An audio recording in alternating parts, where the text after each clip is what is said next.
The thing about werewolves is that no one ever talks about how messy dominance battles get. Seriously. Fur everywhere. It's like a pillow fight, except the pillows have claws and an attitude problem. The Black Ridge pack gathered beneath the full moon, watching two massive wolves circle each other like heavyweight boxers about to make questionable life choices. The stakes? Leadership of the entire pack. The loser? Well, let's just say no one ever saw them in wolf form again. Elder Ryland stood at the edge of the circle, his beard so long and wild, it looked like it had survived a few alpha battles itself. He leaned on his staff, which he clearly didn't need, but brought to all major events for dramatic effect. The old man squinted at the fighters, muttering to no one in particular. "Another one's gonna fall tonight," he said, shaking his head. "The moon's got a taste for blood." Someone coughed awkwardly. "Thank you for that, Elder Rylan," said one of the younger wolves, really setting the mood. "I speak the truth," Rylan continued, not the least bit bothered. "A new alpha rises, ruthless, cold, bound to the moon's call." He paused for effect, and he won't take no for an answer. This point, most of the pack was paying more attention to Ryland's doom and gloom predictions than the fight itself. One wolf was in the middle of asking if there'd be snacks, when, with a snarl, one of the combatants lunged. The larger wolf snapped his jaws shut on his opponent's neck, and it was over in seconds. Silence fell over the clearing, except for the occasional sound of fur rustling awkwardly as wolves shuffled their feet. Elder Ryland's eyes narrowed. "I told you," he whispered. At the far end of the clearing, a shadow leaned casually against a tree, watching the aftermath with an air of boredom, like he'd seen this all before, and wasn't impressed. His face was half hidden by the hood of his cloak, but the sharp gleam of his eyes was unmistakable, using exercise as a metaphor for life. Darius, one wolf braver than the rest, or perhaps dumber, glanced toward him and whispered, "Think he'll challenge for alpha next?" After a mere second, "I'd pay to see that," another wolf muttered. "You wouldn't see it," the first wolf replied. "It'd be over too fast." As the pack dispersed, leaving the blood-soaked ground behind, Darius stepped forward. He knelt by the fallen alpha and pressed two fingers to the cooling body. With a sigh that was equal parts resignation and irritation, he wiped the blood on his cloak. "Soon," he murmured to himself, eyes reflecting the pale light of the moon. "I'll take what's mine." The wind shifted, rustling through the trees like it was trying to escape. Somewhere in the distance, Elder Ryland's voice floated through the air. "I heard that." Chapter 1. Alina wasn't sure how her day had gone from peaceful herb gathering to babysitting an overdramatic werewolf pup. But here she was, sitting on her porch with an 8-year-old whining like he'd lost a limb. "It's just a scratch, Evan," she said, dabbing a bit of healing salve on his arm. "I've seen squirrels tougher than you." Evan sniffled, looking down at the small scrape across his elbow like it was about to fall off. You didn't see how big she was. "Celine's wolf punted me across the training field. I flew, Alina, flew." Alina arched a brow, glancing at the tiny pup sitting in front of her. "You're what, 40 pounds? A strong breeze could punt you." Evan gasped like she'd personally insulted his entire bloodline. "I'm 52? Well, that explains why you landed so gracefully," she replied, trying not to laugh as she tied a bandage around his arm. "There. Good as new. Now stop wriggling." Evan slumped dramatically, his head resting against her knee. "I'm never going back to training. It's a death trap." "You're a werewolf. Training is kind of part of the deal," Alina said, patting his head. "And besides, if you quit now, Celine will just hunt you down and drag you back." His eyes widened. "She would?" "She absolutely would." Evan shot up, clutching his arm like he was preparing for battle. "Fine. I'll go back, but if I die, tell my mom I fought bravely." "Oh, I'll be sure to mention the part where you cried over a scratch," she called after him as he bolted toward the village. Alina sighed, leaning back against the wooden post of her porch. Life as the Black Ridge Pack's healer wasn't exactly glamorous, but it was peaceful. Most days, her biggest challenge was convincing pups like Evan that a scraped knee wasn't the end of the world. It was a nice balance to the rest of the pack, where fights for dominance were treated like a competitive sport and bruises were worn like trophies. Frankly, Alina preferred the scratches. Her cottage sat on the edge of the village, surrounded by fields of wild flowers and herbs she used for medicine. A small garden stretched along the front yard, with neat rows of lavender and mint. It was quiet, calm, and far enough away from the main den that she didn't have to listen to warriors yelling about whose fangs were bigger. Alina liked it that way. She wasn't exactly what you'd call alpha material. Where the rest of the pack howled at the moon and lived for the thrill of the fight, Alina stayed home, read books, and drank tea. She shifted into her wolf form maybe twice a month, usually just to chase away rabbits eating her lettuce. It wasn't that she couldn't fight, she just, chose not to. Most of the time.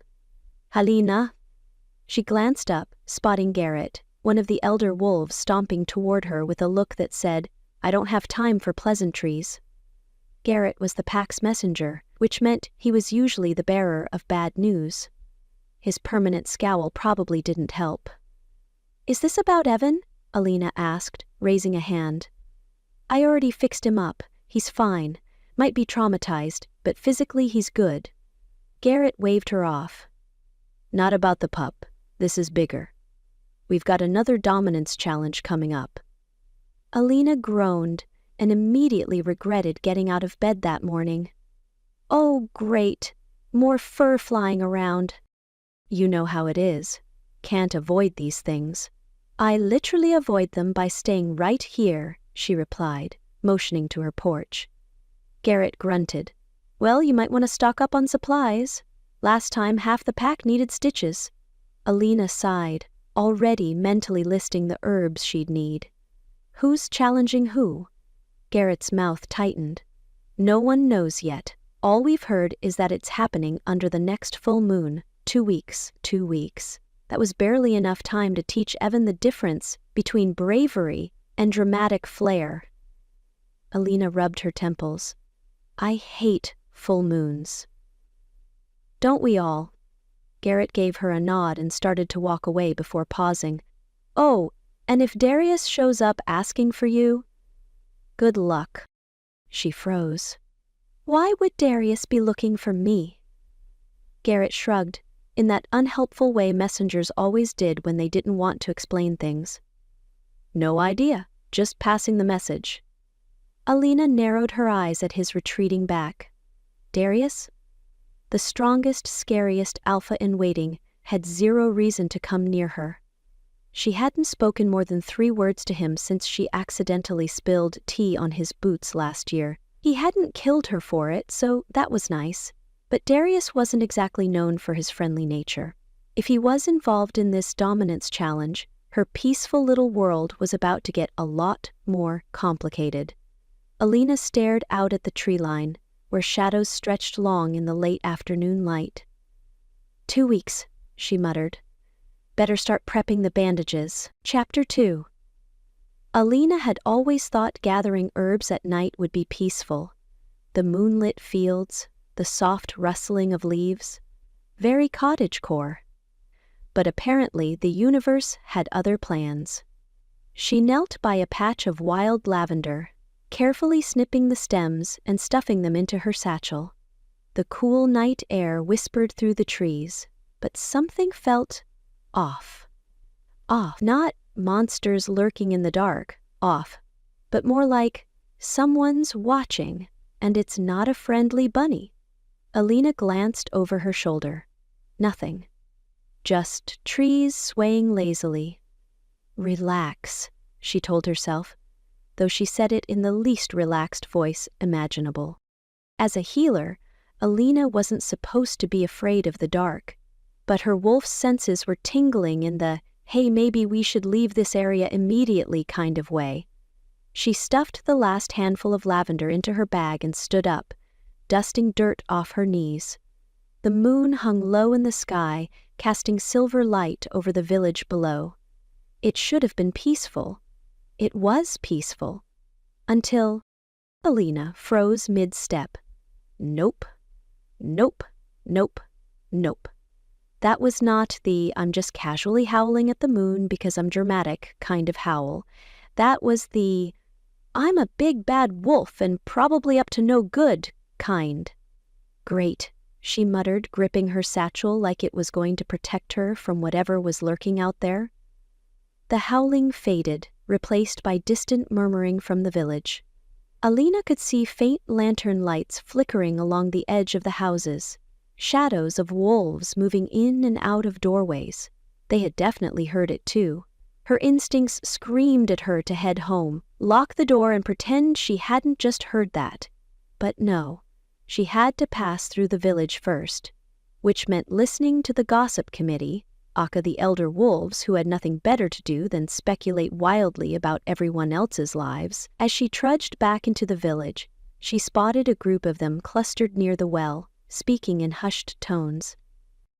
"Darius is involved," one of them whispered, because apparently the concept of whispering quietly didn't exist. "You know what that means." "It means trouble." The second elder crossed his arms, looking far too pleased to share bad news. "He doesn't fight unless he's planning to win." Alina kept walking, hoping she could sneak by unnoticed. She should have known better. "Alina!" Elder Ryland's voice cut through the air like a clap of thunder. "You heard that howl, didn't you?" Her shoulders sank. "So close."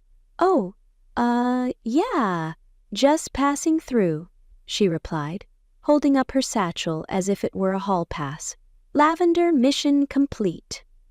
Ryland hobbled toward her, his long beard swaying in the breeze like a fuzzy curtain. That wasn't just any wolf. That was Darius. Alina blinked. "Darius howled? That was him?" "Sure was," Ryland said, stroking his beard as if he'd personally trained Darius in the art of dramatic howling. "When an alpha howls like that, it's a warning. Mark my words. He's getting ready for the dominance challenge." Alina tried to ignore the chill crawling down her spine. "Maybe he was just singing?" Ryland snorted. "Darius doesn't sing, girl. He growls in key at best." "Fair point." She shifted uncomfortably. "Well, whatever he's up to, it's got nothing to do with me." The elders exchanged looks. That was the kind of look that said, "Oh, sweet summer child, you have no idea."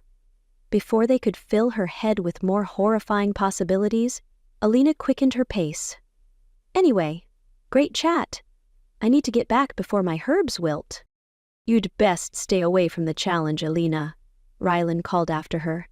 "Moon's got plans for that one." She gave him an awkward thumbs up over her shoulder. Yep, staying far away. But as she walked home, Ryland's words echoed in her mind.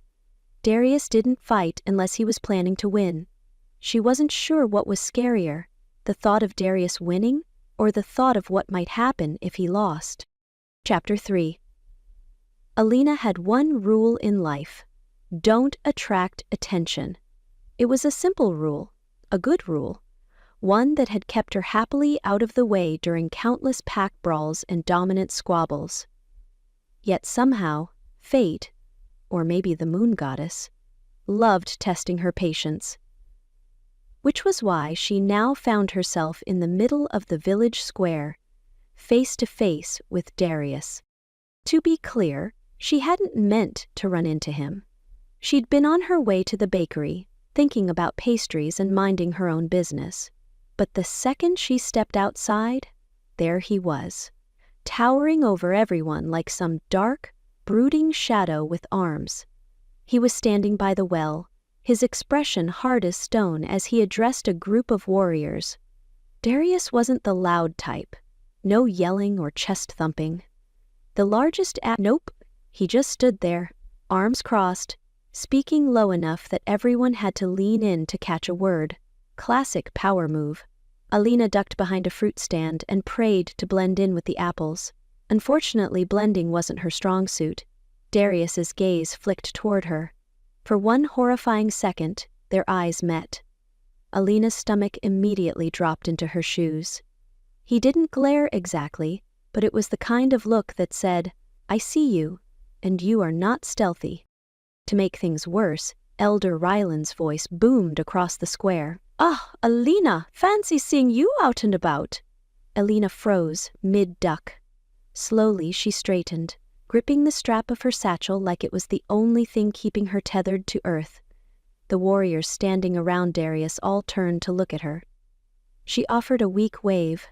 "Hi, don't mind me, just herb stuff." Darius's eyes narrowed slightly, and she couldn't help but notice how he always looked like he was sizing people up, for battle, dinner, or both. He gave her the tiniest nod. Alina. Oh great, he knew her name. That was somehow worse. She swallowed hard and took a step toward the bakery, desperate to escape, but Ryland wasn't done. "You should come over, Alina. Listen to what Darius has to say. Big changes are coming." No thanks, she thought. I like my head attached to my body, but she couldn't exactly say that out loud, so instead she smiled, probably way too much, and said, "I'm sure whatever Darius is planning will be, great." Darius's gaze lingered on her for a moment longer before he turned back to his warriors. "Let's hope so," he said, loud enough for the whole square to hear, "because not everyone will survive what's coming." Wait, the temperature dropped at least 10 degrees. The villagers fell into uncomfortable silence, shifting nervously, like they suddenly remembered they had places to be. Aline felt every hair on the back of her neck stand on end. Cool, super comforting, definitely the kind of thing she wanted to hear while she was just trying to buy pastries. Darius's eyes flicked back to her briefly, as if to say, "You probably should have stayed home." She didn't need to be told twice. "All right, well," she said, backing away toward the bakery. "I'll just go now. Good luck with all the surviving." No one laughed, not even a pity chuckle. Darius's lips twitched slightly, maybe in amusement, maybe in a, "wow, this one's weird" kind of way. She turned and speed-walked straight into the bakery, slamming the door behind her. The baker, a sweet older woman named Mira, raised an eyebrow from behind the counter. "You look like you just saw a ghost." "Nope, worse," Alina said, gasping for air. I made eye contact with Darius. Mira's face scrunched in sympathy. "Oh, honey, you want a cookie?" "Yes, and maybe a new identity." As Mira handed over a warm pastry, Alina stared out the window, watching Darius and his warriors march toward the forest. Changes were coming, and for reasons she couldn't explain, she had a feeling she wouldn't be able to avoid them for much longer. Chapter 4. Alina wasn't a coward. Okay, maybe a little bit. But when the entire village was buzzing about the upcoming dominance challenge and the possibility of very large wolves fighting to the death, she thought it was perfectly reasonable to start considering other living arrangements, like a cozy cabin on the other side of the mountain, or maybe somewhere tropical. Could werewolves live near the beach? Did anyone need a healer in the Bahamas? She sat on the porch of her cottage, absently grinding herbs with a mortar and pestle. The steady rhythm usually calmed her. Not today. The village was too loud. Everyone was talking about Darius. "How many wolves do you think he'll fight?" someone shouted from the market. "At least 3, maybe 4. "Think he'll kill them all?" "Dunno. Probably. That's what alphas do." Alina's grip on the pestle tightened. Super encouraging. Can't wait for that. The dominance challenge was 2 days away, and Darius was the name on everyone's lips. Half the pack whispered his victory was inevitable. The other half muttered about how he'd tear apart anyone who stood in his way. Frankly, Alina wasn't interested in sticking around to see either outcome. "I could leave," she mumbled to herself, stirring the herbs like they'd give her life advice. Head to one of the smaller villages for a while, just until things settle down. Her wolf, the part of her that barely stirred unless snacks were involved, growled at the thought. Coward, it seemed to say.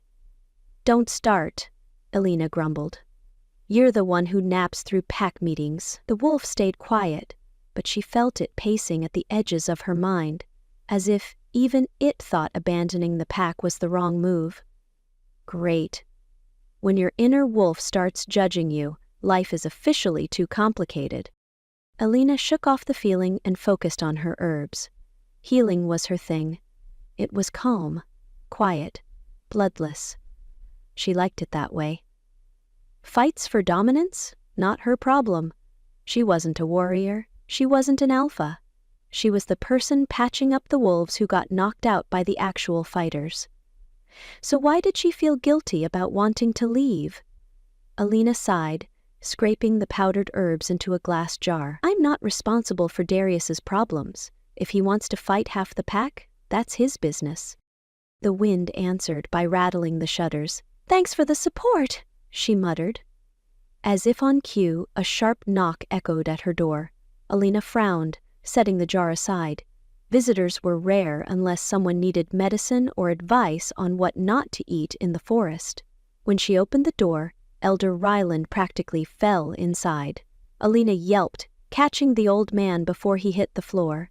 His arm dangled awkwardly, a nasty gash stretching from his shoulder to his chest. Oh my, what happened to you? She gasped, dragging him toward the couch.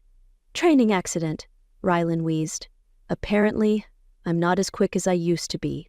Training accident? Alina narrowed her eyes, grabbing her medical kit. Did the accident happen to have giant teeth and an attitude problem? Ryland winced. Celine might have gotten a little enthusiastic. Alina pressed a damp cloth to the wound, ignoring Ryland's hiss of pain. I keep telling you to stay out of the training fields. You're not 20 anymore. He grunted. I'm not dead either. Yet, she muttered. As she stitched up the gash, Ryland watched her with sharp eyes, like he was reading her mind. You've been thinking about leaving, haven't you? Alina's hands froze for half a second, before she continued sewing. What makes you say that?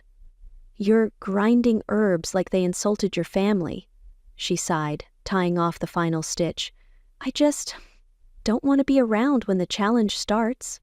Ryland chuckled, then immediately regretted it, clutching his side. You think leaving will keep you safe? Yes, she said flatly. I prefer not to get trampled. His eyes softened, but his tone remained serious. Alina, the pack's going to need you, especially if Darius wins. Alina stood, packing away her supplies.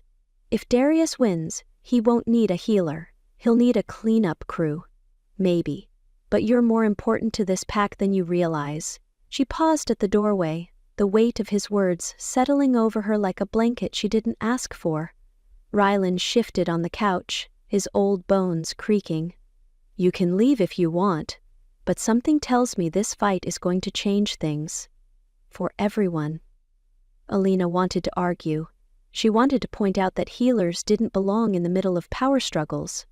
But as she stared at the wounded elder on her couch, part of her knew she wasn't going anywhere because, deep down, no matter how much she hated it, she cared. And that was probably going to be her downfall.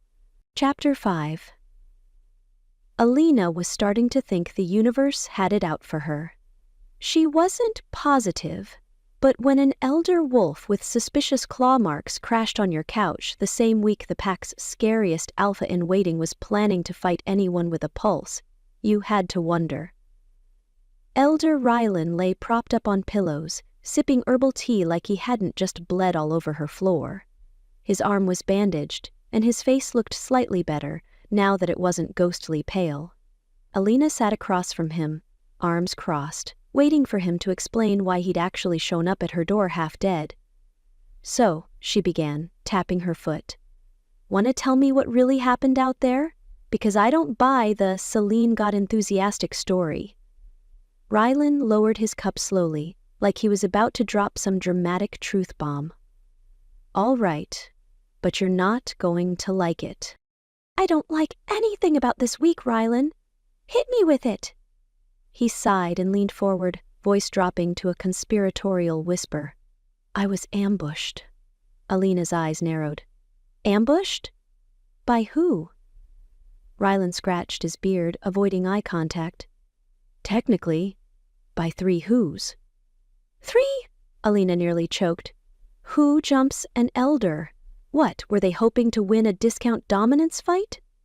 Rylan chuckled, but it quickly turned into a wince. Apparently, they thought I was an easy target. She threw her hands in the air. Because you are. You're 70, Rylan. He waved her off, like age was a minor inconvenience. It's not the first time someone's tried to take me out before a challenge. Alina groaned, rubbing her temples. You can't keep wandering into danger. You're going to get yourself killed, and I do not have time to plan your funeral. Rylan sipped his tea thoughtfully. I'd like wildflowers at this ceremony. Not funny. They sat in silence for a moment before Alina asked a question gnawing at her brain. Was this about Darius? Rylan's eyes darkened. He set his cup down with a soft clink. It usually is. Alina sighed. Of course it was. Everything revolved around Darius these days. If he wasn't fighting someone, he was intimidating the villagers by standing ominously in corners. Rylan leaned back, watching her carefully. Listen, Alina. I know you like to stay out of these things. Correct. But you can't ignore what's happening forever. She arched a brow. I'm pretty sure I can. I'm very skilled at ignoring things. It's one of my core talents. Rylan smirked, but his expression softened into something more serious. I mean it. Wolves who sit on the sidelines during these fights, they end up paying the price. Sooner or later, someone knocks on their door. Alina opened her mouth to argue but stopped. Because the thing was, she knew he was right. She'd seen it happen before. Wolves who tried to stay neutral during power struggles were often seen as weak or easy to manipulate. If Darius won, maybe it wouldn't matter. But if he lost? Alina didn't want to think about what came next. Look, Rylan said, reading her hesitation. I'm not saying you need to pick a side. Just be careful. The pack's on edge, and when wolves feel threatened, they start lashing out. Alina ran a hand through her hair, feeling the weight of his words settle over her. I just want to be a healer, she muttered, staring at the jar of herbs on the table like it held all the answers. I don't care who wins or loses, I know. Rylan's voice was soft, but there was something else, something sad lingering beneath it. But sometimes, the fight finds you anyway. Alina swallowed hard. Great. More cryptic wisdom. Just what she needed. She forced a smile, trying to lighten the mood. Well, if anyone else tries to ambush you, maybe consider running next time, Rylan grinned. And deprive you of more patience? I wouldn't dream of it. Alina laughed, despite herself. But the unease didn't fade. As Rylan settled in to nap on her couch, she stood by the window, watching the moonlight stretch across the fields. 2 days until the challenge. She could almost hear the distant howls already, echoing through the night like a warning. Maybe she should have started researching that tropical beach life after all. Chapter 6. Alina was never going herb picking at night again. Ever. It had seemed like a great idea at the time. The moon was bright, the air was cool, and she was running low on wolfsbane, which, ironically, had nothing to do with actual wolves. She'd figured a quick trip to the woods would be peaceful. Relaxing, even. Instead, she found herself crouched behind a bush, gripping her satchel, like it could shield her from the absolute bloodbath happening 50 feet away. 2 wolves were fighting.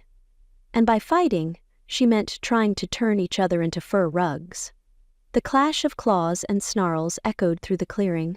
One wolf, huge, dark-furred and looking way too comfortable in a fight, was definitely Darius. The other wolf was Marcus, the current alpha. Well, soon-to-be former alpha by the looks of things. Alina peeked out between the leaves. Darius fought like he wasn't even trying. Every time Marcus lunged, Darius dodged or countered with enough force to send the older wolf crashing into the dirt. "Jeez," she whispered. "Leave some ego intact at least." Marcus's growls were getting weaker, but he refused to stay down. He charged again, teeth bared. Darius stepped aside and slammed him into the ground with a casual swipe of his paw. Oof. The crowd of wolves watching barely made a sound. They knew how this would end. Alina did not sign up for this. She was a healer. She liked dealing with scratches and sniffles, not alpha battles. She was just here for some herbs, not live-action Game of Thrones. She shifted slightly, hoping to sneak away unnoticed. Snap! Her foot landed on a very unfortunate stick. Darius's ears twitched. His head snapped in her direction. "Oh no!" Alina flattened herself behind the bush, heart pounding. Maybe if she held perfectly still, he'd think it was a rabbit or a weirdly shaped rock. Seconds passed. A very tense, very awkward silence settled over the clearing. "Alina," Darius's voice rumbled. "I know you're there."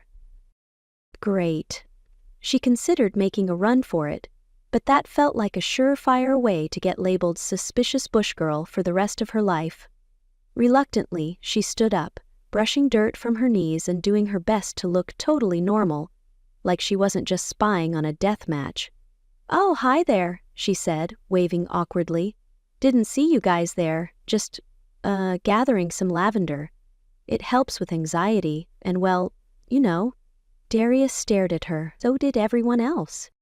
"Herbs," she added weakly, lifting her satchel. No one laughed. Marcus groaned on the ground. Darius didn't even glance at him. His eyes, sharp and golden, remained fixed on Alina, as if he was trying to figure out if she was brave, stupid, or a weird mix of both. "You shouldn't be here," he said, taking a slow step toward her. "Agreed," Alina chirped. "Total accident. I'll just be on my way." She turned, ready to bolt back to the safety of her cottage. But Darius's next words froze her mid-step. "Wait." She didn't love the sound of that. Darius looked around at the gathered wolves, then back at Alina. His expression was unreadable, but there was something almost amused in his eyes. "Since you've witnessed this," he said, his voice loud enough for the entire pack to hear, "I might as well make it official." Alina blinked. "Wait. What?" Darius crossed the clearing, stopping just a few feet away from her. He was ridiculously tall. Like, too tall. His presence alone felt like it could knock someone over. He met her gaze with the same calm intensity he always carried. "I claim Alina as my mate." "What?" Alina stared at him like he'd just declared she was the queen of Mars. Behind Darius, several wolves gasped. One dropped whatever they were holding. Marcus, still lying face down in the dirt, lifted his head just to squint in confusion. "I'm sorry, I think I misheard you," Alina said, laughing nervously. "Did you say mate?" Darius gave her a slow nod, like this was a perfectly normal, non-shocking announcement. "No, yeah, I heard you," she replied, frantically scanning the crowd for someone, anyone, to intervene. "I'm just wondering if maybe you hit your head during the fight, or maybe you're joking." He wasn't joking. "Why?" she hissed, lowering her voice. "Why would you say that? We don't even talk." "You're a healer," Darius said, as if that explained everything. "The pack needs strength. You'll be a good Luna." Alina pinched the bridge of her nose. This was too much. "I fix scratches, Darius. I'm not exactly alpha material." His gaze softened, just enough for her to catch a flicker of something else. Something that almost looked like trust. "You're stronger than you think," he said quietly. The pack murmured around them, clearly unsure how to process what they'd just witnessed. Meanwhile, Alina's brain was doing somersaults, trying to figure out how to politely decline a very public, very dangerous-looking alpha. Thanks, she said, forcing a grin. I'll let you know how I feel about that. Never. Darius smirked slightly. You'll come around. Oh, I doubt it. She turned on her heel, muttering to herself as she marched back toward the village. Behind her, Darius's gaze followed her all the way home. Chapter 7. Alina had a list of things she never wanted to do. 1. Get into a fist fight with Celine. 2. Accidentally start a fire. 3. Become Darius's mate. Unfortunately, life had just crossed one item off that list without asking her permission. It had been less than 24 hours since Darius's very public "I claim Alina as my mate" moment. Alina had spent most of that time pacing in her cottage, muttering things like, maybe he was joking, and, can I pretend that never happened? Spoiler, Darius was not joking, and pretending it didn't happen? Yeah, not an option. By morning, half the pack was camped outside her door, watching her house like she was some rare, endangered animal they didn't know how to handle. Some wolves whispered, others stared, and one pup tried to leave a dead squirrel as a gift. It was all very unsettling. Shoo! Alina called through the window. I'm not doing Luna things today. The wolves didn't leave. In fact, one of them sat down closer to the door. Great, she muttered. I have fans now. Her moment of peace was short-lived because seconds later someone knocked, no, pounded on her door. Alina, Darius's deep voice rumbled. She froze. Oh, no. Maybe if I stay completely still, he'll think I'm not home. I can hear you breathing, he added. That's unfortunate, she replied, reluctantly cracking open the door. Darius filled the doorway like a terrifying wall of muscle and fur.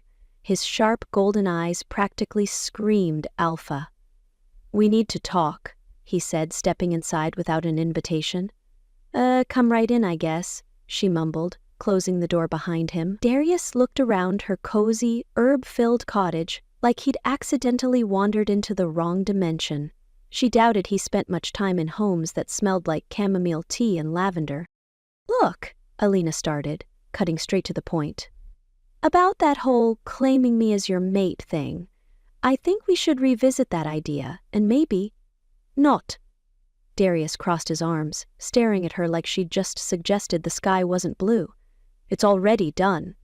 No, see, that's the thing.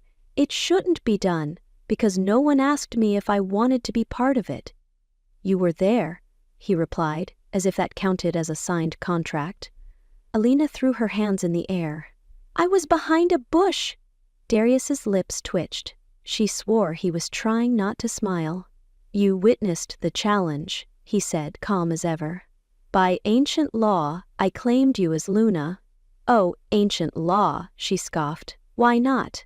Love being dragged into lifelong commitments by rules written before indoor plumbing.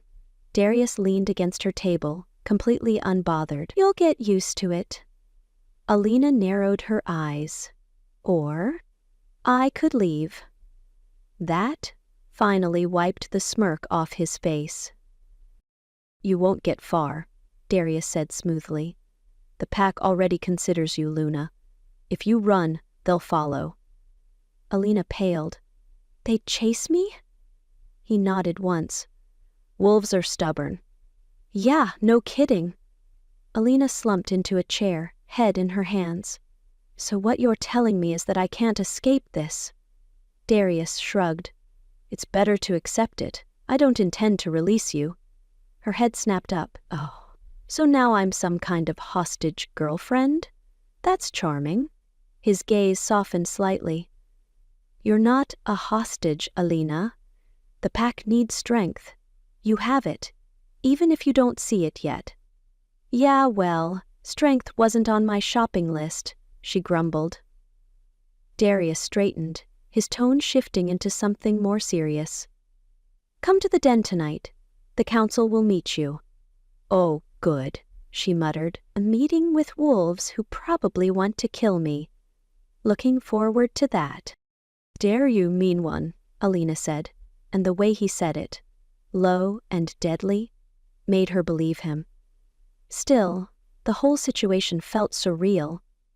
As Darius moved toward the door, he paused. Wear something. Respectful. Alina blinked. Respectful? You wore a shirt with rabbits on it to the last pack gathering. It's cute, she defended. Darius gave her a look that clearly said, Lunas don't wear rabbit pajamas to leadership meetings. He left without another word, disappearing into the forest like the mysterious, broody alpha he was. Alina sat in silence for a long moment. A meeting with the council? Tonight?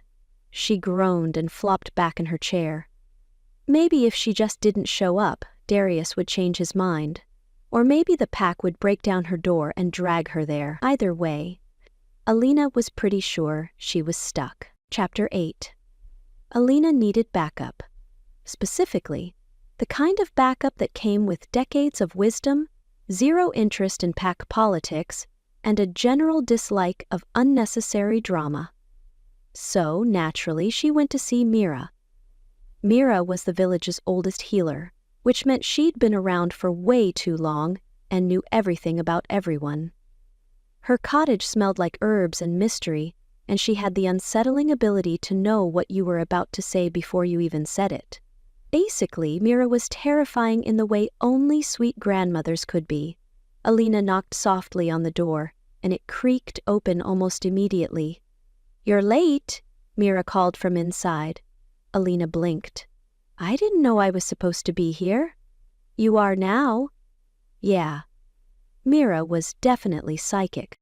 Alina stepped inside, dodging low-hanging bundles of dried herbs and shelves packed with ancient books that looked like they could curse someone by accident. Mira sat by the fireplace, stirring a pot of something that smelled suspiciously like soup or potion. Maybe both. "So," Mira said, without looking up, "I hear you've been claimed by Darius." Alina groaned and flopped into a chair. "Oh, not you too. I was hoping for 5 minutes of peace." "Peace?" Mira snorted. "Not when Darius is involved."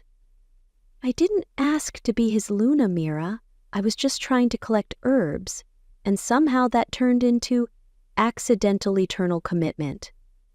Mira chuckled, ladling soup into a bowl and sliding it across the table to her. "That's how it happens sometimes. 1 minute you're gathering flowers, the next you're tied to an alpha." Alina took a sip. It was delicious. Of course, Mira even made comforting soup better than her. "I don't know what to do," Alina admitted. "I can't just say no." Mira raised an eyebrow. "You could." "Sure. And then I'd wake up to the entire pack camping on my lawn again." Mira laughed softly. "Yes, they are persistent." Alina set the bowl down and leaned closer, lowering her voice. "Mira, why would Darius do this? I mean, I'm not exactly the Luna material type. I stay out of fights. I heal. I have no interest in, ruling things." Mira's eyes darkened slightly, her usual light demeanor shifting to something more serious. "Darius isn't like the others," she said quietly. "He sees things differently. His claim on you may not be just about dominance." Alina frowned. "What does that mean?" Mira tapped the side of her teacup thoughtfully. "You know about the ancient bonds between alphas and their mates, don't you?" "Sure," Alina said, waving a hand. "Mate bonds make wolves stronger, everyone knows that." "Yes, but there's more to it than that," Mira replied. "Some alphas seek mates not just for strength, but for balance. Darius, he carries darkness with him. You've seen it, haven't you?" Alina thought back to the fight she'd witnessed, the cold, calculated way Darius had taken down Marcus without breaking a sweat. Yeah, she'd seen it. Mira leaned forward. "He might believe that you are his balance." Alina nearly choked on her soup. Oh no. No. I'm not the balancing type. I'm more of the awkwardly stands on the sidelines type." Mira smiled knowingly. Sometimes, the most unlikely wolves are the ones who keep the dangerous ones grounded. That's poetic and all, but I really don't want to be the dangerous ones grounded.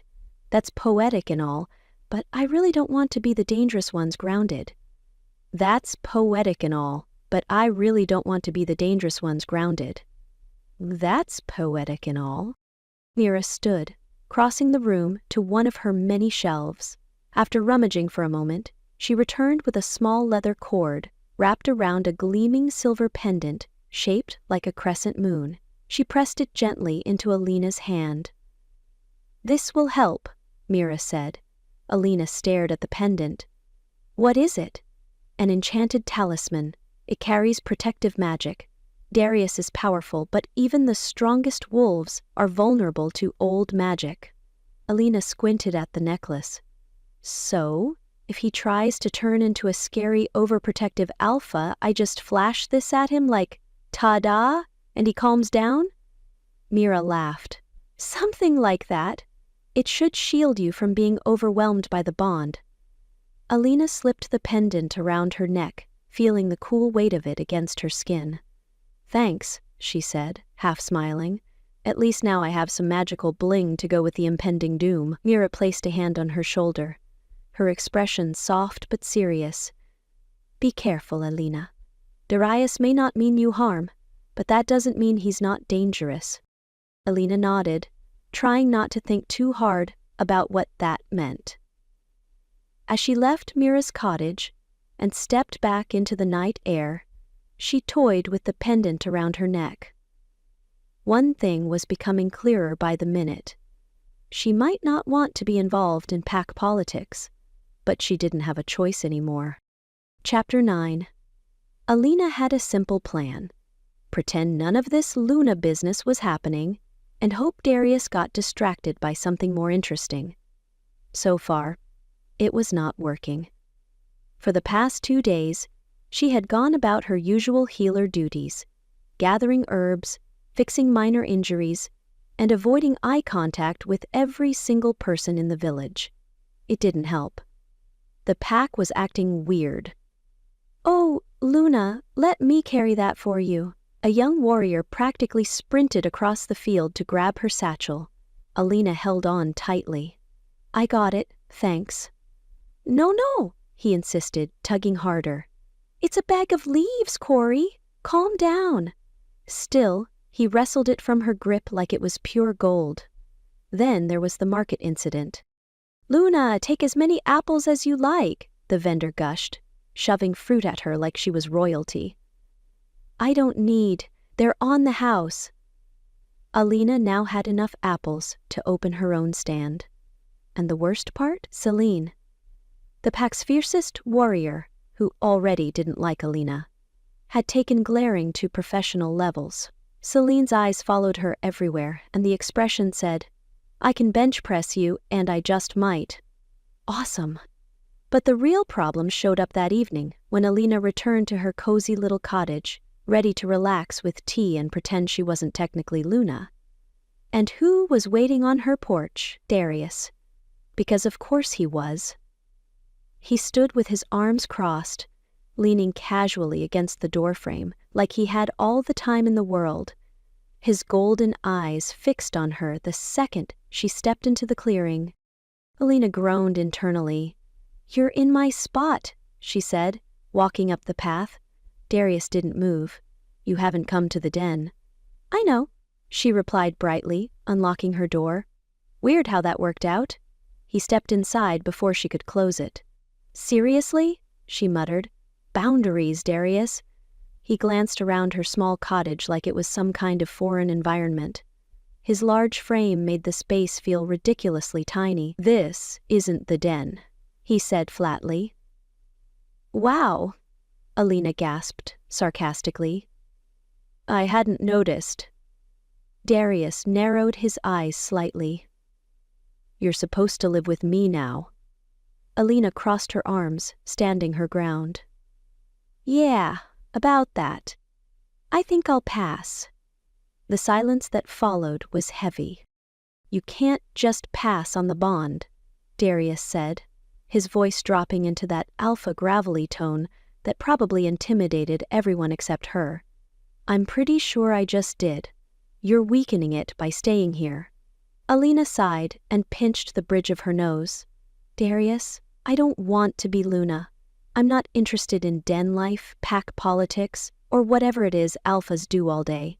I heal people, that's it." For a long moment, Darius said nothing. His intense gaze stayed locked on her, and she could practically feel the weight of it pressing down. Finally, he stepped closer, lowering his voice. "I didn't claim you just for show, Alina. Whether you like it or not, the bond exists. Ignoring it puts us both at risk." She glanced up at him, trying to ignore how close he was standing. Darius had that brooding energy, the kind that made everything feel dramatic and life-altering even when it probably wasn't. "Okay, but what happens if I keep ignoring it?" she asked, arms still crossed. Darius arched a brow. "You'll get weaker. I'll get weaker." Her eyes widened. "Oh, fantastic. Mutual destruction. Love that for us." "It's not that simple. It feels that simple." Darius's expression softened, just a little, enough that she almost thought he might actually listen to her. "I'm not asking you to lead battles," he said. "I'm asking you to stand beside me. The pack needs strength from both of us. Even if you don't want the role, it's already yours." Alina hated that what he said kind of made sense. But that didn't mean she liked it. She sighed dramatically, sinking into the nearest chair like the weight of the world had personally chosen to sit on her shoulders.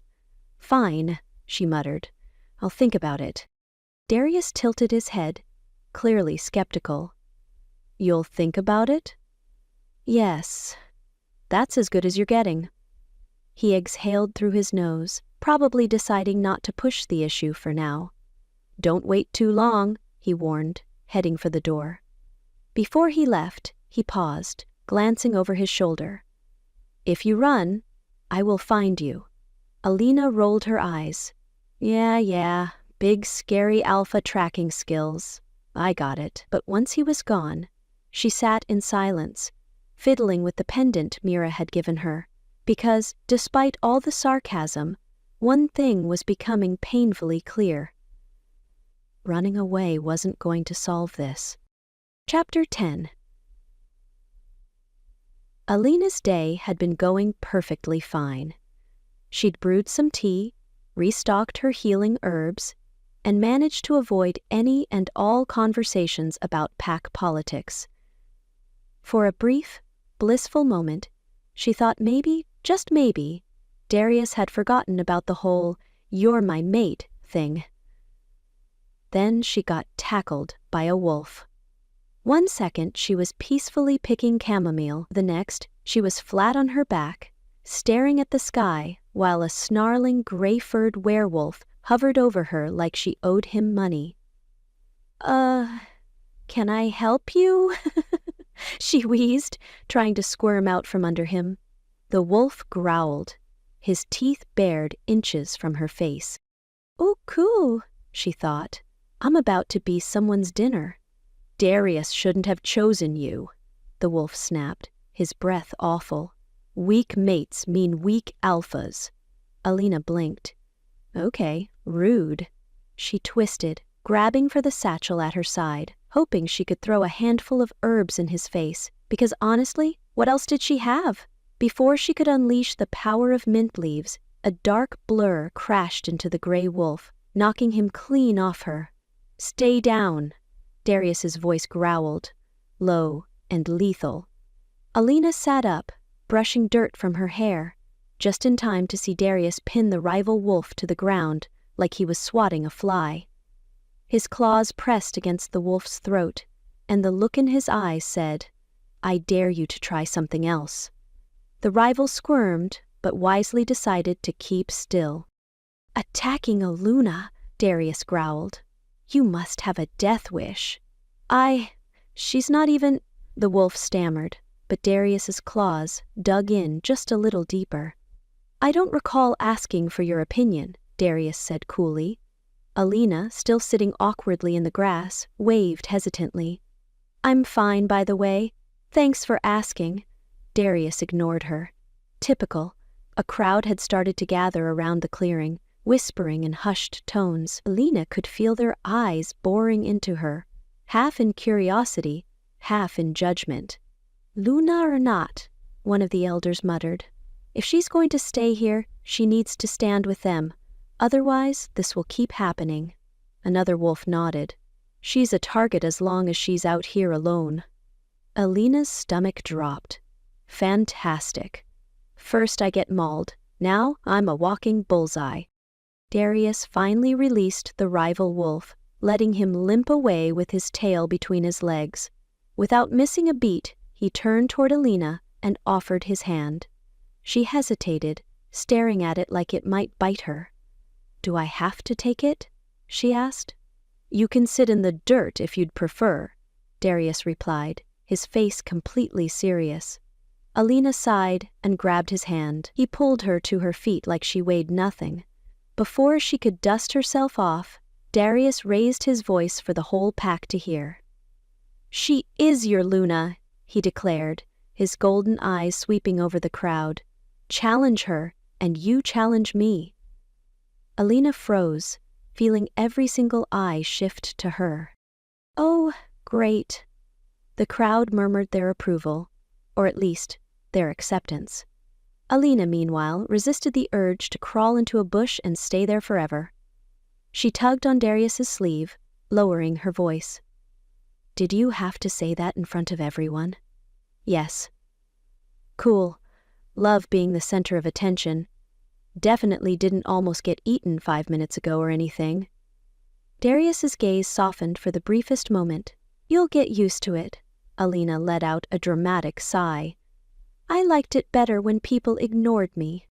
The crowd slowly began to disperse, but not before several wolves gave her polite, and some not-so-polite, nods of respect. One pup even waved excitedly like she was some kind of celebrity. Alina waved back weakly. Once everyone was gone, she faced Darius, crossing her arms. "So, is this my life now? Constantly dodging assassination attempts between herb picking?" Darius shrugged. "Only for a while." "Oh, good. Can't wait." He smirked slightly. "You'll survive. You're tougher than you think." Alina pointed to the scratch on her arm. "Clearly." He stepped closer, his gaze meeting hers with that intense alpha-level seriousness again. "Stay at the den," he said, more softly this time. "I can't protect you if you keep hiding out here." She opened her mouth to argue, but stopped. Because the truth was, he wasn't wrong. Alina exhaled, glancing back at the village. As much as she hated the idea of being tied to all this alpha drama, she wasn't exactly thrilled about almost dying in the forest either. Maybe, just maybe, moving into the den wouldn't be the worst idea. Hastily brushing back my damp hair from my face, I huddled under the white soap. "I'll think about it," she mumbled. Darius arched a brow. "That's what you said last time." "Yes, but now I mean it slightly more." He gave a small nod, apparently accepting her half-commitment. "I'll hold you to it." As Darius turned to leave, Alina watched him go, feeling the weight of the pack's expectations settle over her like a heavy blanket. There really was no turning back now. Chapter 11. Alina had always imagined her first official ceremony would involve something fun, like a birthday, or maybe getting a really good haircut. Instead, she was about to be named Luna of the Black Ridge Pack, because of a bush, a bad habit of herb gathering at night, and one slightly overprotective alpha. Honestly, her life decisions were starting to concern her. She stood at the edge of the pack's ceremonial clearing, fiddling nervously with the edge of her dress. Mira had practically shoved her to it, claiming she couldn't show up to her own Luna ceremony wearing pants with questionable tea stains. "Relax," Mira whispered beside her, patting her arm. "You look the part." Alina glanced down at herself. The long, flowing blue dress was nice enough, but it didn't exactly scream werewolf queen. She felt more like a kid wearing her mom's clothes. "I feel ridiculous," she muttered. "You'll be fine. Just don't trip over the logs during the ritual." "Excellent advice, Mira." "I feel super reassured." The gathered wolves fell silent as Darius stepped into the clearing. He was in his usual, "I'm intimidating and I know it" mode. Black shirt, tall boots, and that unreadable expression that made him look one wrong stare away from growling at someone. Alina half expected him to flash a charming smile and say something reassuring, like, "You've got this." Instead, he just nodded at her and said, "Try not to pass out." "Ah, perfect, thanks, Darius." The elders began the ritual, lighting small fires around the clearing. A low hum filled the air as the wolves formed a circle, their eyes glowing faintly in the moonlight. Alina shifted uncomfortably. "This feels like a cult meeting." One of the elders stepped forward, holding a bowl of herbs and moon water. He dipped his fingers in and started to speak in old pack tongue, which sounded a lot like someone gargling marbles. Alina tried to follow along, but the only part she caught was the phrase, "strength of the Luna." Yeah, that part felt important. After a few more incomprehensible lines, the elder gestured for her to step forward. This was it. Her brain screamed, "Run, leave, fake your death and start over somewhere new." But her feet ignored that instinct and moved forward anyway. Alina stood in front of Darius, who towered over her like a statue, his golden eyes fixed on hers, intense but calm. "Ready?" he asked quietly, so no one else could hear. "Not even a little." Darius smirked. "Good." As the elder pressed a cold mark of moonwater onto her forehead, Alina felt the weight of 1,000 eyes on her. The firelight flickered, and the air seemed to hum louder. Then, it hit her.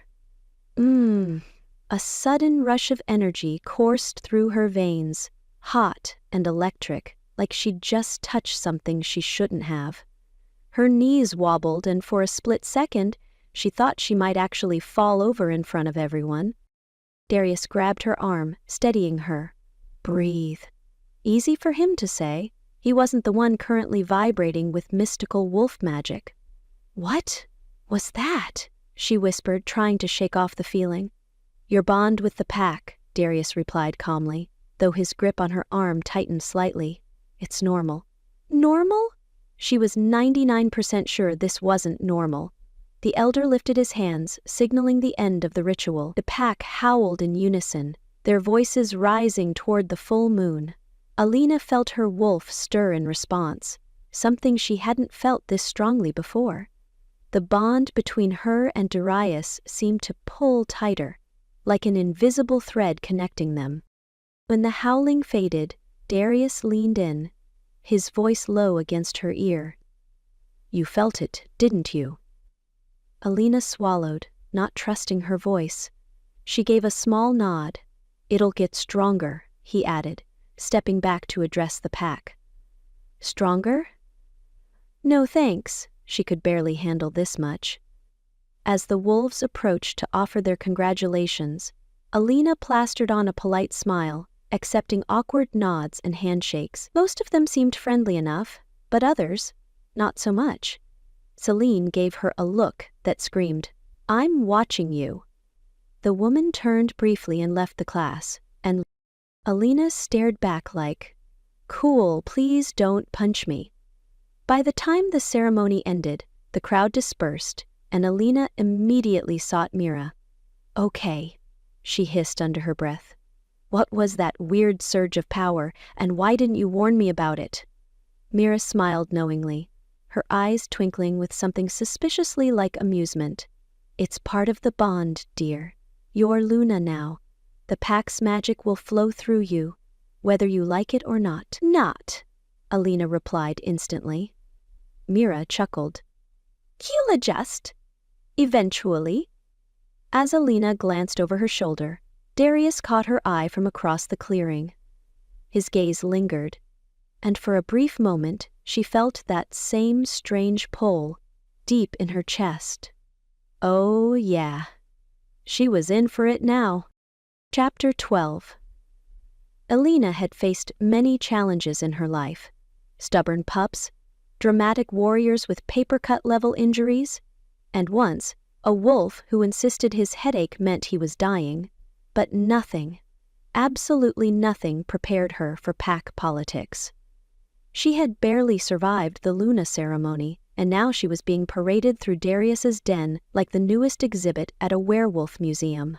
"Smile more," Mira whispered beside her. "I am smiling," Alina hissed back, trying not to grit her teeth. "You look constipated."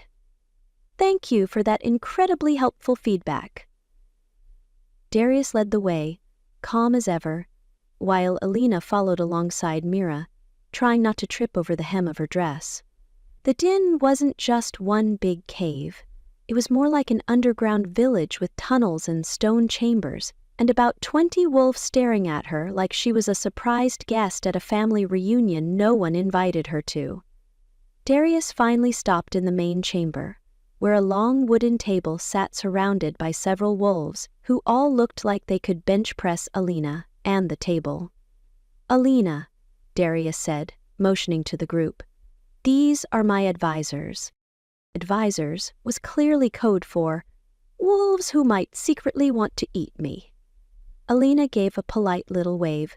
"Hi, don't mind me, just your friendly neighborhood healer." The oldest of the group, an elder named Garrick, raised an eyebrow. "Friendly neighborhood healers don't usually end up as Luna." Alina smiled tightly. "Yeah, funny how that worked out." Another wolf leaned back in his chair, smirking, and yet, here she stands. Darius moves fast. Mira nudged her gently. "That's Marcus. He talks a lot, but bites less." Marcus grinned. "I heard that." But not everyone seemed as amused. Across the table, Celine sat with her arms crossed, watching Alina like she was a fly that had landed on her lunch.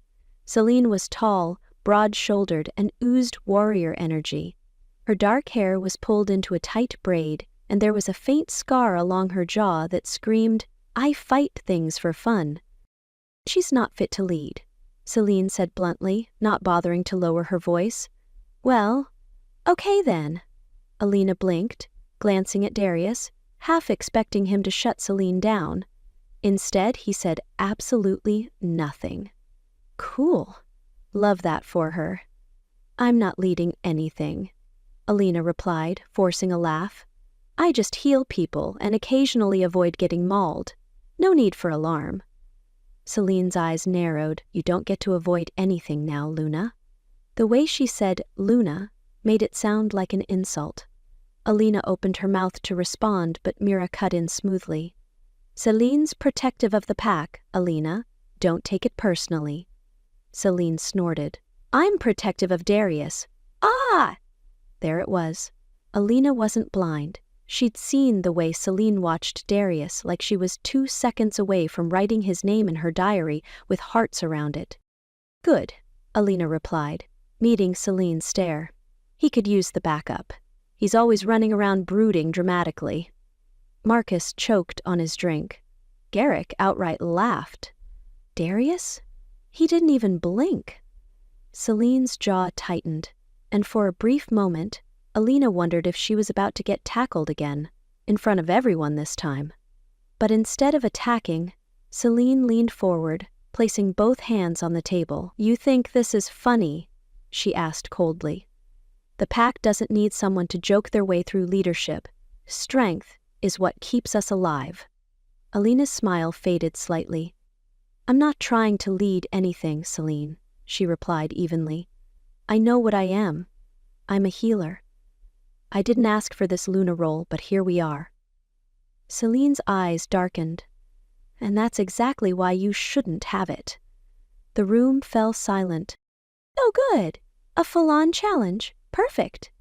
Before Alina could find a clever way to escape, Celine stood and crossed the room, stopping just a few feet from her. "I'll make this simple," Celine said quietly. "Compassion doesn't protect the pack." Warriors do. Alina met her gaze, refusing to look away even though her inner wolf was screaming, "Run. This woman could kill you with her pinky finger." "I understand that," Alina replied, voice calm. "But someone's got to be around to fix you all when you break something." A low murmur ran through the chamber, and Marcus snorted into his cup. Darius finally spoke, his voice cutting through the tension like a blade. "Celine," he said firmly, "enough." Celine didn't move. She held Alina's gaze for a long, uncomfortable moment before stepping back with a slight smirk. "Let's hope you survive long enough to do that," she said. And with that, Celine walked out, leaving Alina standing in the middle of the chamber, heart pounding like she'd just finished a marathon. Mira clapped a hand on her shoulder. "Well, that went better than expected." Alina stared at her. "I think she just threatened me." "Probably." "Cool. Love that." Darius approached, his expression unreadable. "Don't take Selena's words to heart," he said quietly. "She respects strength." Alina crossed her arms. "Great. Do I punch her or something?" Darius smirked. "It's an option." Alina let out a long sigh. This was going to be a long Luna career. Chapter 13. Alina wasn't sure why she agreed to a midnight run with Darius. Maybe it was curiosity.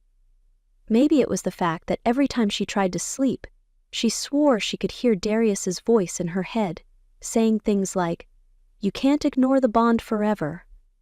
Or maybe she just needed a break from the passive-aggressive death glares Celine had been throwing at her all day. Luckily, her daughter promised to go to sleep with her and spend the night with her. Willoos! Maybe either way, there she was, standing under the full moon, arms crossed, staring at Darius like he'd asked her to participate in some weird pack exercise.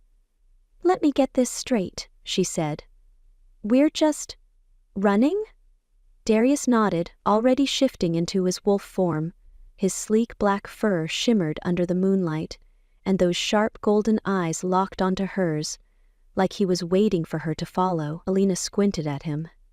"This isn't one of those alpha dominance tests, is it? Because if I trip and fall, I fully expect you to pretend you didn't see it." Darius snorted in his wolf form, which was both impressive and slightly insulting. With a sigh, Alina took a few steps back, letting the shift take over. Her bones stretched and rearranged until she dropped down onto all fours, her silver-gray fur blending into the shadows. Darius gave her a once-over before taking off through the forest. "All right, then. Guess we're doing this." Alina ran after him, feeling the cool wind rush past her. She'd forgotten how freeing it felt to let her wolf take control, how easy it was to leave behind the awkward conversations, pack politics, and constant reminders that she was supposed to be Luna now. For a while, they just ran. No talking, no glares. Just the rustle of leaves and the sound of paws hitting the earth. Eventually Darius slowed, leading them to a small clearing on a hill that overlooked the village below. Alina padded up beside him, shifting back into human form and brushing her hair out of her face. "Not bad," she admitted. "I didn't trip once." Darius shifted too, stretching his arms as he sat down on a nearby rock. "I noticed." Alina sat next to him, pulling her knees to her chest. They sat in comfortable silence, watching the village lights flicker in the distance. "You do this often?" she asked. "Sometimes," Darius replied, his voice quieter than usual. "It helps." She glanced at him, raising an eyebrow. "Helps with what? Your brooding aesthetic?" He smirked. "With control." Alina blinked, surprised by the honesty in his tone. "Control?" Darius's gaze drifted to the moon, and for the first time since she'd met him, he looked tired. "When I was younger, shifting wasn't easy for me," he admitted. "I'd lose control. The wolf took over more often than I wanted." Alina tilted her head. What changed? He didn't answer right away. Instead, he plucked a small stone from the ground, rolling it between his fingers. My father trained me until I learned to suppress it, but the more I suppressed, the more it fought back. Alina frowned. Suppressing part of yourself doesn't sound healthy. It wasn't. She glanced at him, suddenly aware that there was a lot more to Darius than the brooding, scary alpha image he projected. So, what happened? She asked softly. His golden eyes flicked toward her, unreadable as always. I lost my family. After that, the beast stayed quiet, for a while. Alina's heart sank. Darius, I'm sorry. It was a long time ago. His voice was calm, but she could hear the weight behind his words. For the first time, she saw the cracks in his carefully constructed armor, the parts of him he didn't show the rest of the pack. You don't have to carry everything alone, you know, she said, nudging him lightly with her elbow. Darius arched a brow. Says the one pretending she isn't Luna. Alina groaned, leaning back against the rock. I'm not pretending. I'm just actively ignoring it. He chuckled softly. You can't ignore it forever. That's what everyone keeps saying. Because it's true. Alina chewed her bottom lip, glancing at the silver pendant Mira had given her. She could feel the bond between her and Darius humming quietly beneath the surface, stronger now after the Luna ceremony. It scared her. She wasn't ready to let the bond take over, to surrender to it completely. I'm not used to this, she admitted. The whole fated mate thing, it feels heavy. Darius leaned closer, his gaze locking onto hers. It is, but resisting it only makes it harder. Alina shifted uncomfortably. So, what? I'm just supposed to let the bond take over my life? No, he said quietly. But the more you fight it, the weaker we both become. She looked away, focusing on the distant lights of the village below. She wanted to trust him. Really, she did. But trust wasn't something that came easily to her. Darius seemed to sense her hesitation. He didn't push, didn't demand answers. He just sat there beside her, his presence steady and unshakable. Take your time, he said finally. But know this.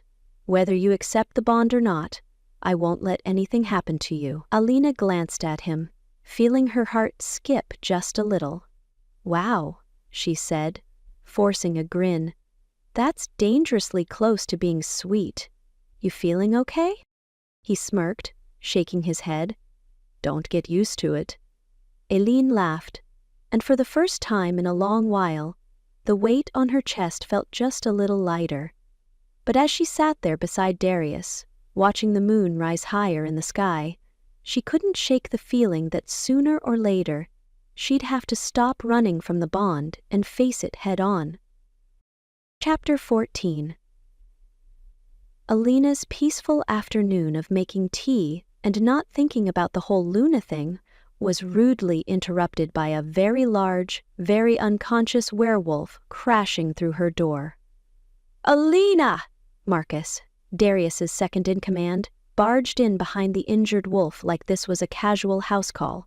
Need you to fix this. Alina blinked at the scene. A bloodied warrior lay sprawled across her floor, groaning faintly. Her teapot, tragically, was now upside down, leaking tea onto her rug. Okay, first of all, Alina said, grabbing towels.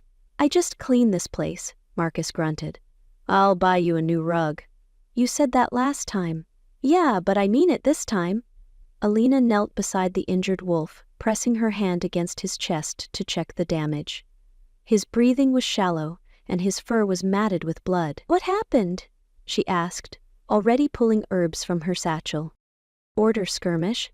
Fenris's wolves crossed into our territory again. Marcus crossed his arms, frowning. Bastards got a little too bold. Clearly, Alina sighed. Why does everything around here involve claws and teeth? Can't we just, talk it out? Marcus snorted. Yeah, wolves aren't big on tea parties, Luna. She scowled. You don't have to call me that. Sure, but I'm gonna. Alina ignored him, focusing on the injured wolf. His pulse fluttered under her touch, but something strange happened the longer her hands lingered.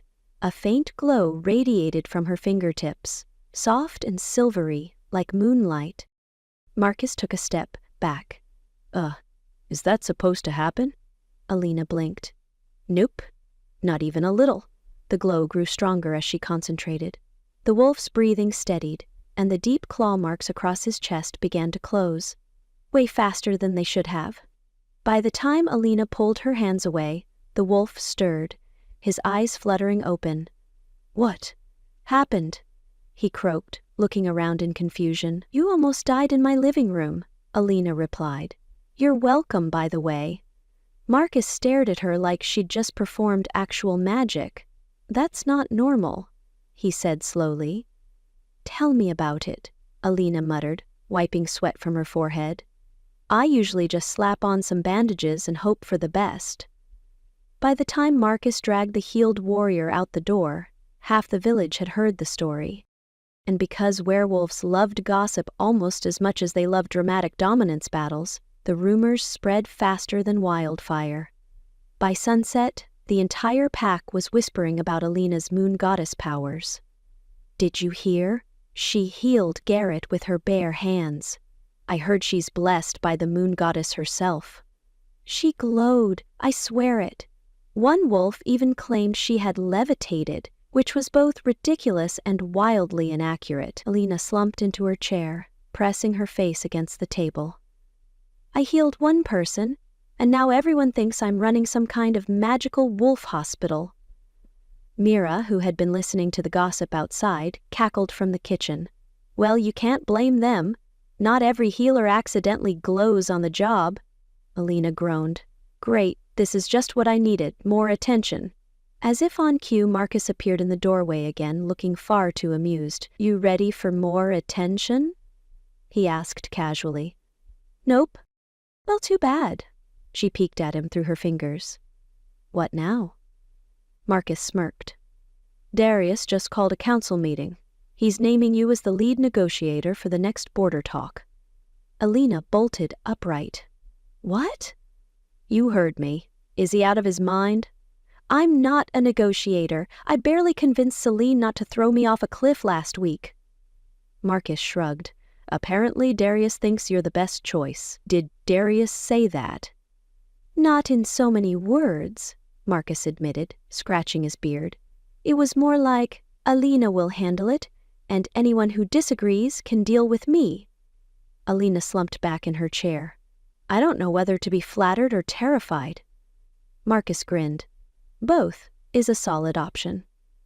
As the council meeting loomed closer, Alina realized two things.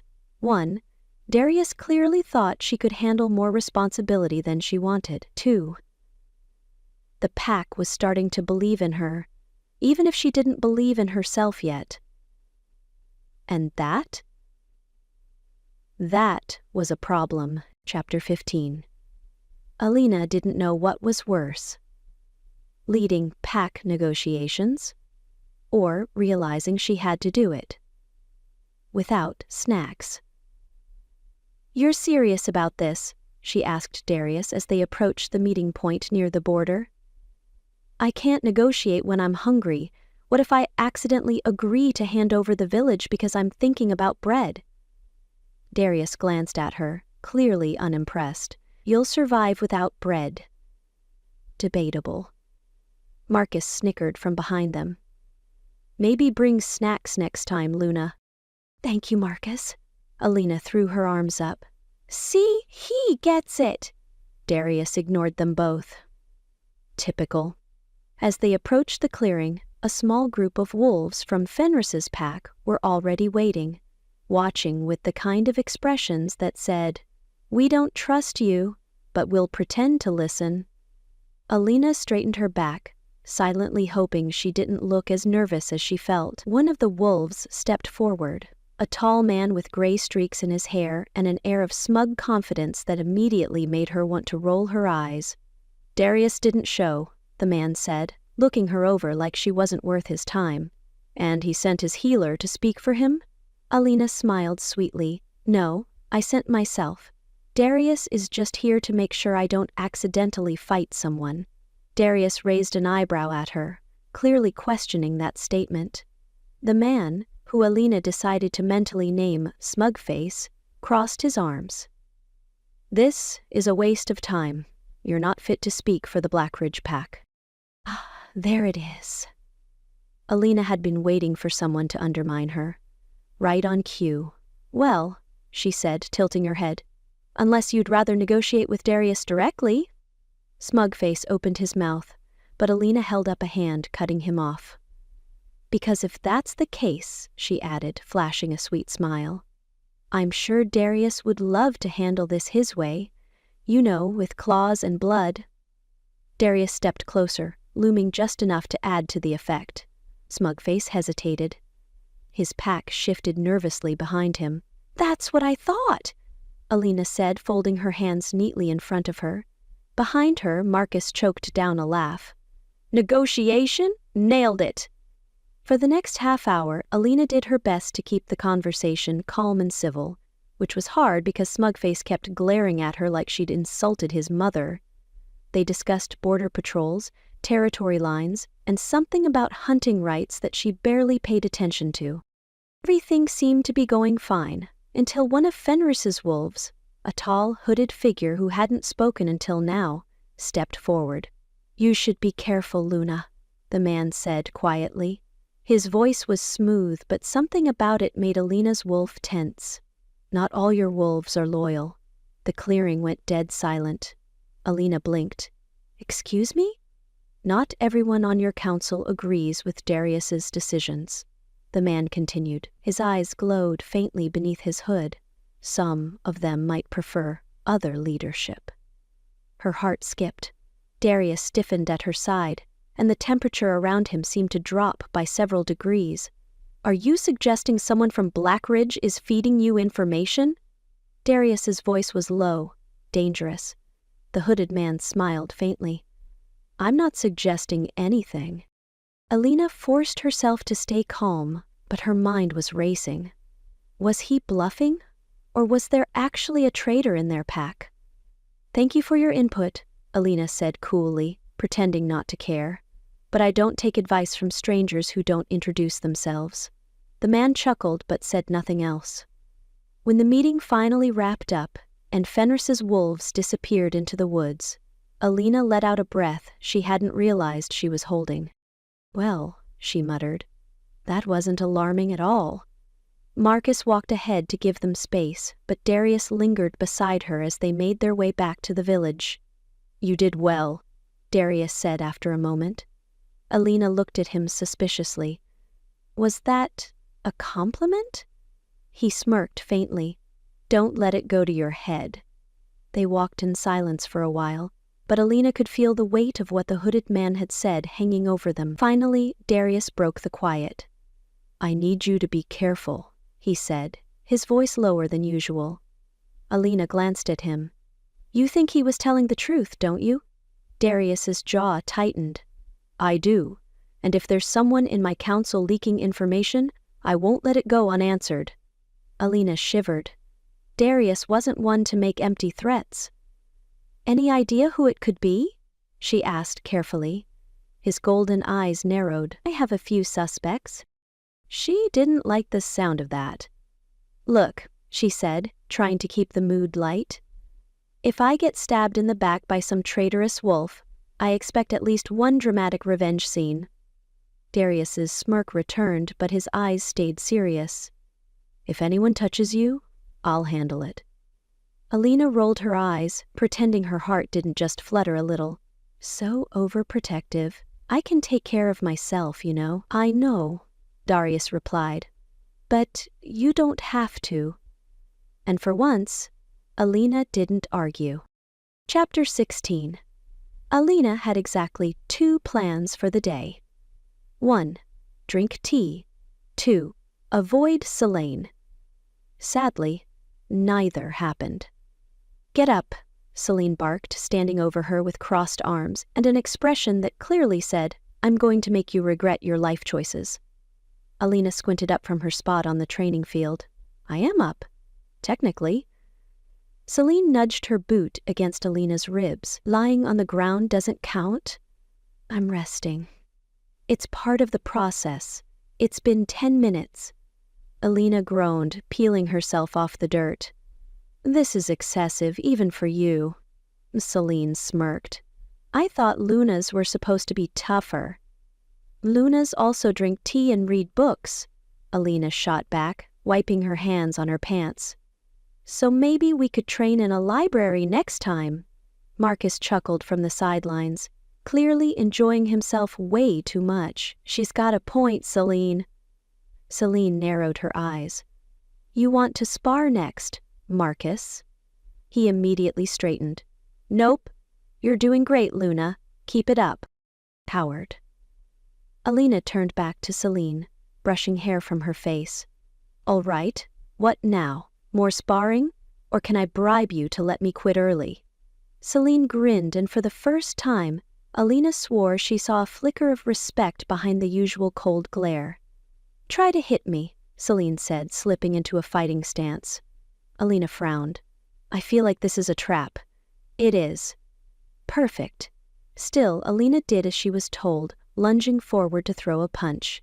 Celine dodged easily, twisting her arm to pin Alina's wrist behind her back. You hesitate too much, Celine growled.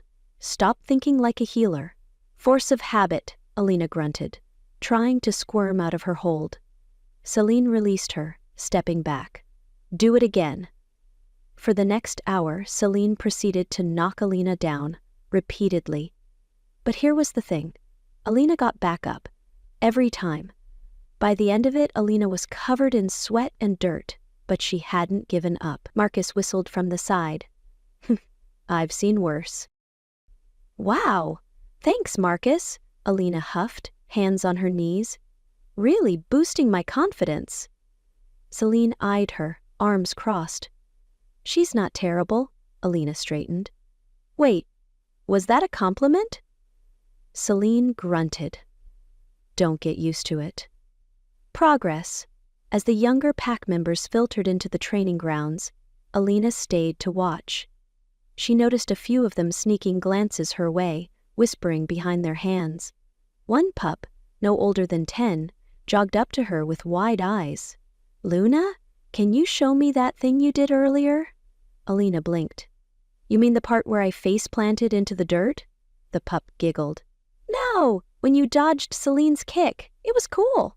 Celine muttered. Barely dodged. Alina smiled down at the pup. Sure, kid. But if you fall, I'm not responsible for bruises. The pup cheered, calling his friends over, and before Alina knew it, she was surrounded by a bunch of eager young wolves. They wanted tips, advice, and even healing tricks.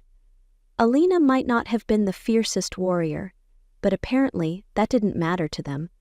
Marcus watched the interaction from a distance, nodding in approval. You're good with them, he said quietly as he walked by. They trust you. Alina shrugged. Kids are easier to deal with than brooding alphas and scary warriors. He grinned. Give it time. They'll grow up and start brooding too. As the sun dipped below the trees, the training ended. Most of the pack headed home, leaving Alina wiping sweat from her forehead and wondering if her body would ever forgive her for the workout. That's when Darius showed up. She spotted him leaning against the entrance to the training field, arms crossed, watching her with the same unreadable expression he always had. Here to mock me for losing to Celine? She asked, approaching him. No, he said, holding something out to her. Here to give you this. Alina blinked, glancing down at the item in his hand, a silver blade with an intricate wolf design etched into the hilt. What's this for? She asked, carefully taking it. You're Luna now, Darius said simply. You'll need it. Alina turned the blade over in her hands, feeling the weight of it. It wasn't flashy, but it was sharp and perfectly balanced. You sure this isn't some elaborate way of telling me I'm terrible at fighting? She teased. Darius smirked. It's a reminder. You're stronger than you think. Alina looked up at him, and for once, she didn't have a sarcastic comeback. "Thank you," she said softly, tucking the blade into her belt. Darius gave her a small nod, and for a moment, the usual tension between them felt lighter. As they walked back toward the village, Alina felt the eyes of the pack on her, not with doubt or suspicion, but with growing respect, and for the first time, she thought, maybe being Luna wouldn't be so bad after all. Chapter 17. Alina was having a pretty good day, right up until the part where someone tried to murder the entire pack. She'd just finished organizing her herbs, in alphabetical order because she was that bored, when Marcus barged into her cottage like his hair was on fire. "Alina, get your stuff, we've got a situation." She stared at him, mid-tea sip. "Border attack. Wolves are down. Darius needs you now." Alina set her tea down with a sigh. "I was really hoping situation meant something like, puppies got stuck in a bush." Marcus gave her a deadpan look. "No puppies, just blood." "Cool. Love that." By the time they reached the border, the place looked like it had hosted the world's worst family reunion. Wolves lay scattered across the field, some groaning, others unconscious. Darius was already in full alpha mode, barking orders and looking extremely terrifying. "Who did this?" Alina asked, kneeling beside a wounded pack member.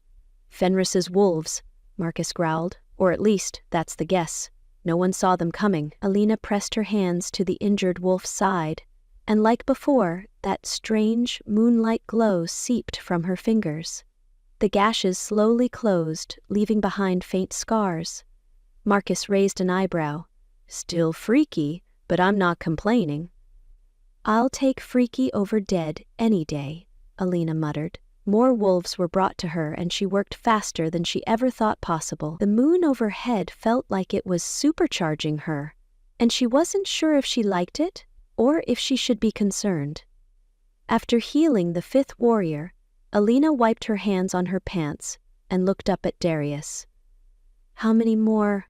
Darius didn't answer. He was busy glaring at something far across the field. Following his gaze, Alina spotted a group of wolves standing just outside the border. One stepped forward, a tall, broad-shouldered man with wild hair and an unsettling smirk. "Oh great," Marcus muttered. "That's Fenris's second-in-command. His name's Calder." Calder raised a hand in a fake friendly wave. "Darius, you're looking well. I see your Luna's been busy." Alina frowned. "Is he complimenting me?" "Doubt it," Marcus grunted. "Watch your back." Darius took a few steps toward the border but didn't cross it. "You're trespassing," he growled. "Leave. Now." Calder's smirk widened. "I'll pass. My alpha has a message for you." Darius's eyes narrowed dangerously. "Speak carefully."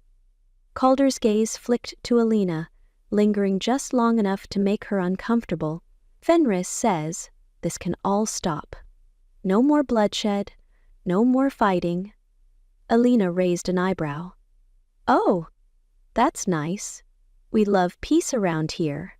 Calder's smirk didn't budge. "There's just one condition." Darius's posture tensed. "Which is?" Calder grinned.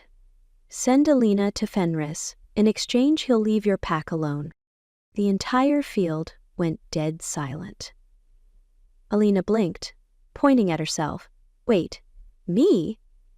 What would Fenris even want with me?" Marcus frowned. "He probably heard the rumors about your healing." "Fantastic. Love being popular," Alina muttered. Darius's eyes flashed gold, and his wolf energy rolled off him in waves. "If Fenris thinks I'd hand over my mate, he's more delusional than I thought." Calder chuckled. "You can't blame him for trying. She's impressive." Darius stepped forward, and for a moment, Alina swore Calder flinched. "This conversation is over," Darius growled, his voice dark and dangerous. "Tell Fenris that if he touches my mate, I'll tear him apart." Calder shrugged. "Suit yourself, but Fenris doesn't let things go. You can't protect her forever." With that, Calder signaled to his wolves and disappeared into the forest, leaving behind nothing but tension and the faint smell of arrogance. Marcus let out a long breath. Well, that wasn't stressful at all. Alina crossed her arms, glaring at Darius. So, care to explain why I'm suddenly tradable merchandise? Darius's jaw clenched, but his eyes softened slightly when they met hers. Fenris is testing us. He thinks you're our weak spot. Alina scoffed. Me? Please, I'm practically unkillable at this point. Marcus chuckled. I mean, she did heal, like, half the pack in an hour. Darius didn't look amused. It's not just your healing, Alina. It's the bond. Fenris knows how important you are to me. Alina's heart did that weird fluttery thing she hated. Okay, well, next time he sends his goons, tell him I'm out of stock. Marcus snorted. Darius, on the other hand, looked deadly serious. We'll be ready, he said quietly. But stay close, Alina. I won't let him take you. Alina sighed dramatically. Great. Guess I'll start carrying around that fancy silver knife you gave me. Darius smirked. Good. You might need it. As they walked back to the village, Alina couldn't shake the feeling that things were far from over. Chapter 18. Alina knew something was off the second Fenris himself strolled into Blackridge territory like he was here for tea and biscuits. The pack gathered in the village square, watching the rogue alpha with the kind of energy that screamed, I'm trying to act cool, but I might bolt at any second. Fenris stood tall, his wild hair falling past his shoulders and his dark eyes gleaming like he enjoyed making people uncomfortable for fun. His smirk practically oozed, I eat puppies for breakfast. Alina leaned toward Marcus, whispering, Are we sure he's not a villain from a werewolf soap opera? Marcus snorted. Wouldn't surprise me. Darius stepped forward, his usual calm mask slipping into something colder. You're not welcome here, Fenris. Oh, come on, Fenris said, spreading his arms dramatically. I just wanted to catch up. It's been too long since I was last thrown out of this charming little village. Alina squinted. Wait, thrown out? Fenris turned his gaze to her, and Alina instantly regretted asking. You didn't know? Fenris grinned like this was his favorite topic. I used to stand right where Darius is standing now. Could have been Alpha. Should have been. Yeah, Darius growled. And then you tried to overthrow the pack and nearly started a war. Fenris shrugged. Minor detail. Alina glanced between the two alphas, waving her hand. Okay, hang on.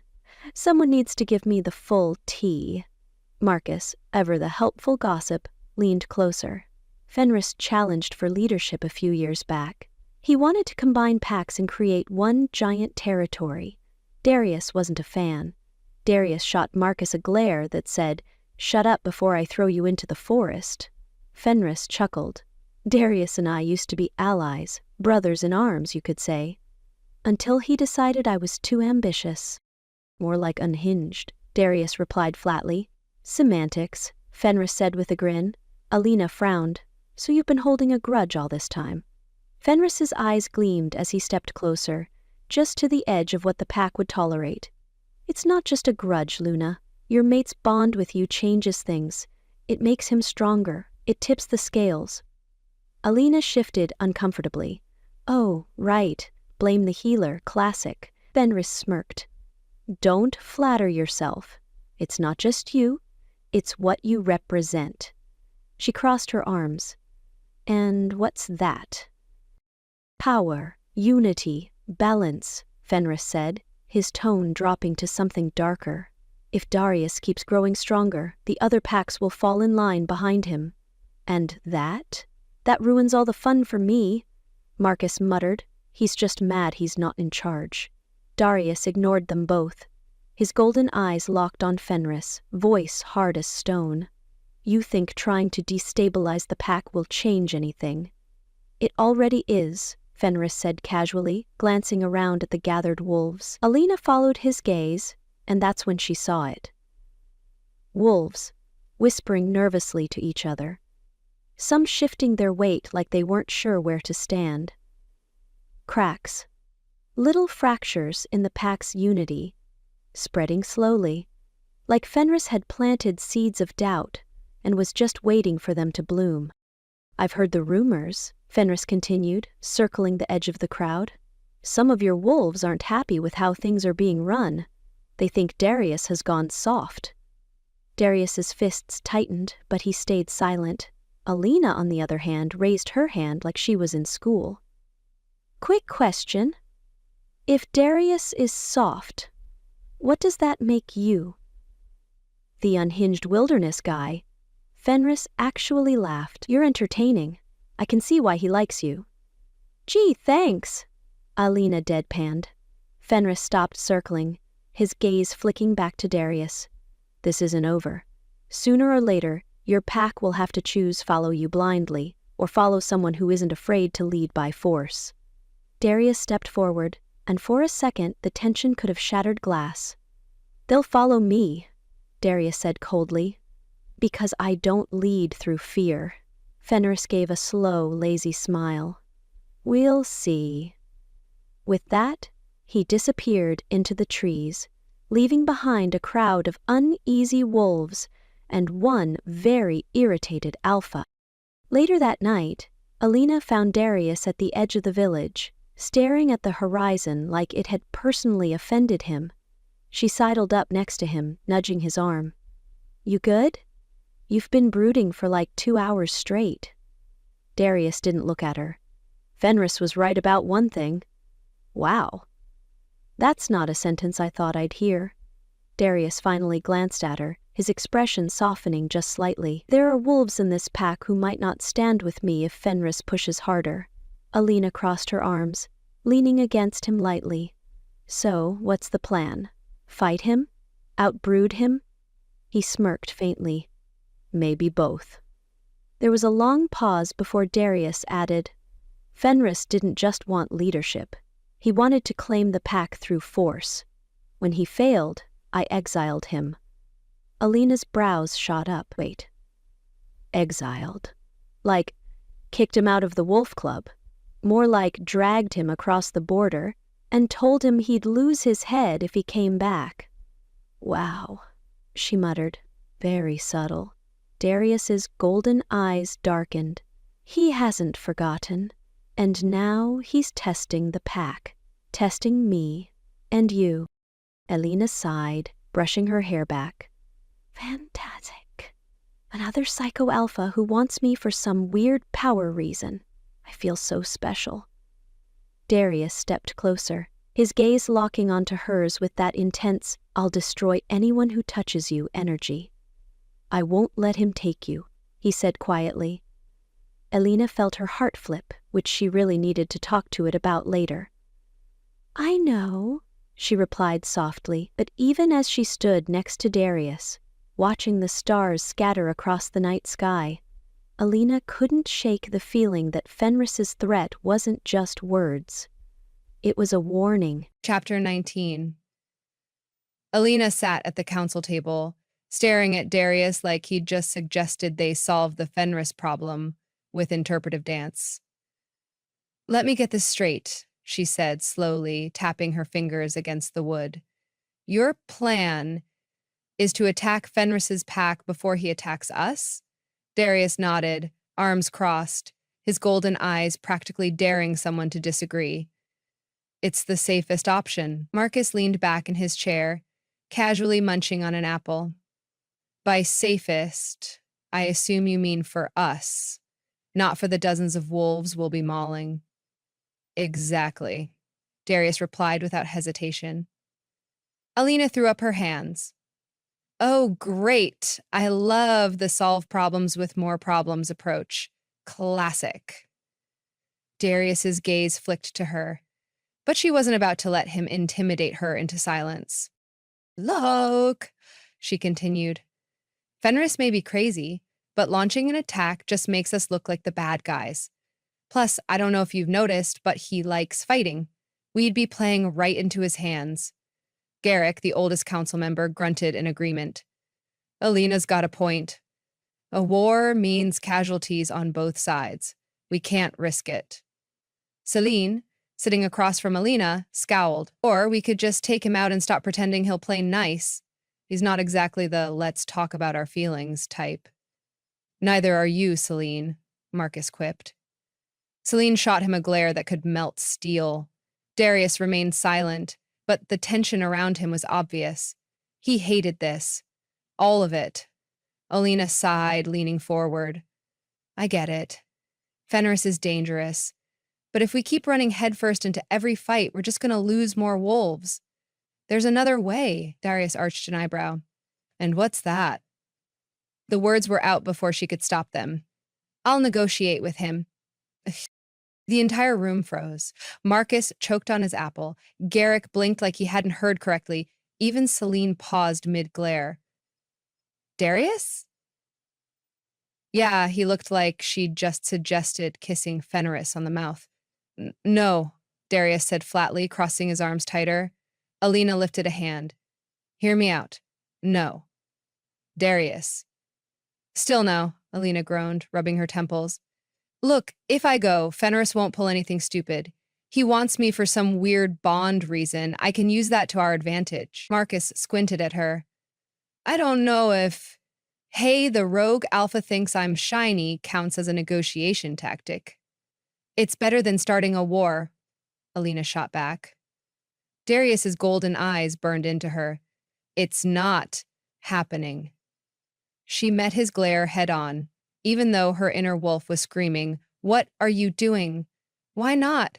She challenged. You trust me, don't you? The room went dead silent again. Even Celine stopped glaring long enough to look intrigued. Darius's jaw tightened. This isn't about trust. Isn't it? Alina countered. I can do this, Darius. You just have to let me.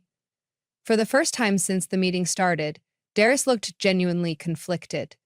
His usual stone-faced demeanor cracked, and something softer flickered behind his eyes. He didn't like the idea, that much was obvious. But he also knew she wasn't going to back down. Marcus leaned over to Garrick, whispering just loud enough for everyone to hear. Is it bad that I kind of want to see how this plays out? Garrick snorted. A little. Darius shot them both a look before turning back to Alina. You're really willing to risk this? He asked quietly. She nodded, trying to ignore the fact that her palms were sweating. Yes, if there's a chance to stop this without anyone dying, I have to try. Darius exhaled slowly, like he was mentally counting to 10. Finally, he spoke. If anything happens to you, he said in a dangerously low voice, Fenris won't live to regret it. Alina grinned. Oh, believe me, if things go south, I'll handle it long before you get there. Celine smirked slightly. At least she's got confidence. Marcus shook his head, clearly entertained. This is either going to end really well or really, really badly. Most of my ideas do, Alina replied cheerfully. As the meeting ended, Darius lingered behind, pulling Alina aside before she could escape. I still don't like this, he muttered. I figured. Darius's gaze softened just enough to make her heart skip. You don't have to prove anything, Alina. She smiled, bumping his shoulder lightly. I know, but I'm not just doing this for the pack, I'm doing it for you too. Darius didn't respond right away. When he finally did, his voice was quieter than usual. Be careful. Alina smirked. I'm always careful. Darius raised an eyebrow. You tripped over a log this morning. Okay, I'm occasionally careful. Despite everything, Darius let out the smallest laugh, and for just a second, the weight of the world felt a little lighter. Chapter 20. Alina wasn't sure what the protocol was for meeting with a rogue alpha who wanted to steal you, but she assumed showing up with snacks and good vibes wouldn't cut it. So instead, she brought a dagger, some nerve, and absolutely no backup. Brilliant decision-making, really. Fenris was already waiting when she arrived at the clearing, leaning casually against a tree like he wasn't the most wanted wolf in Blackridge history. His signature smug grin stretched across his face the moment he spotted her. Look at that, Fenris drawled, pushing off the tree. Darius actually let you come alone? I thought for sure he'd chain you to his den. Alina crossed her arms. Oh, he tried. I'm sneakier than I look. Fenris chuckled. I like you already. Let's not make this weird. Fenris strolled closer, circling her like a wolf, deciding whether to eat or play with his food. You're brave to meet me like this. Brave or stupid, she replied. Haven't figured it out yet. His grin widened. Maybe both. Alina rolled her eyes. Look, can we skip the part where you try to intimidate me and get to the talking part? I'm on a tight schedule. Darius is expecting me to return before sundown, and I don't feel like explaining why I'm late to literally anyone. Fenris's smile thinned at the mention of Darius. Ah, yes, the ever-watchful mate. He really doesn't like sharing, does he? Can you blame him? Alina replied with a smirk. I'm a delight. Fenris let out a low laugh, but there was something colder behind his eyes now.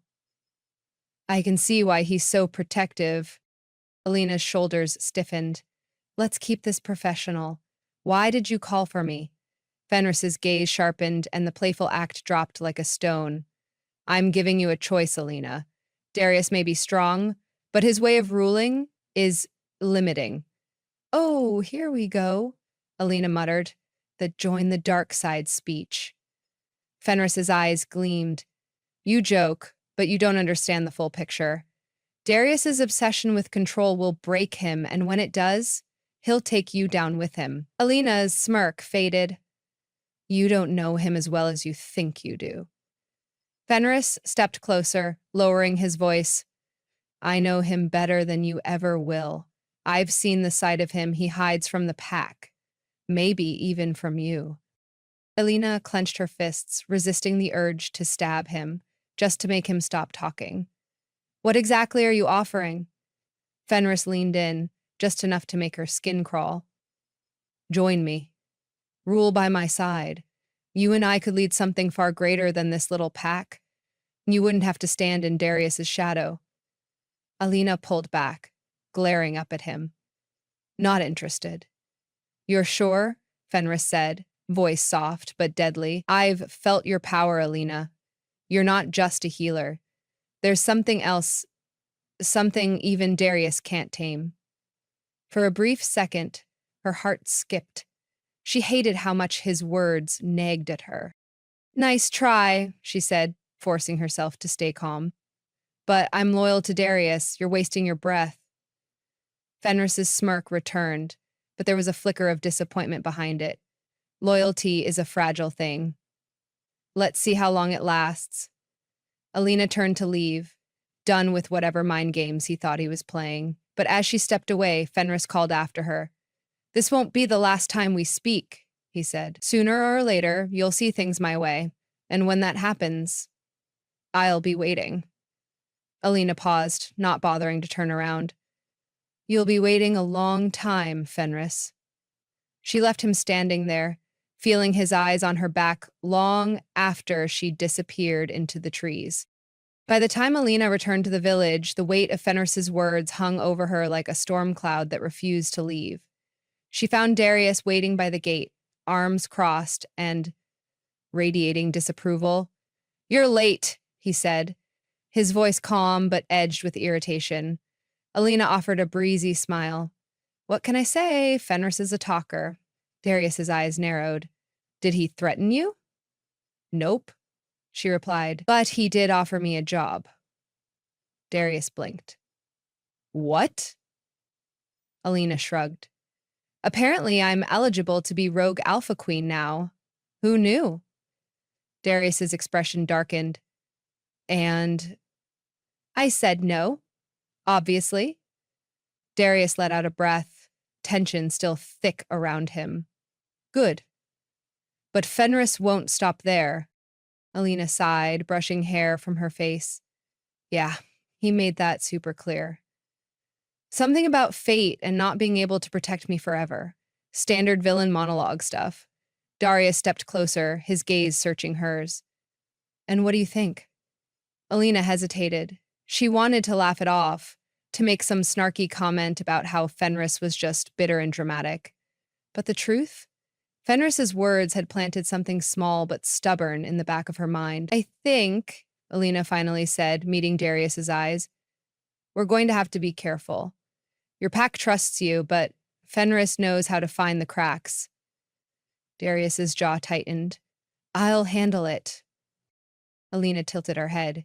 You don't have to handle everything alone, you know. His gaze softened, but just barely. I know. For a moment, neither of them said anything. Then Darius stepped back, nodding toward the village. Come on, let's get inside before Marcus starts spreading rumors that you ran off with Fenris. Alina grinned. Marcus would absolutely do that. As they walked together, Alina couldn't help but glance back toward the forest where the rogue Alpha had stood. She might have rejected Fenris, but she knew this wasn't over. Not by a long shot.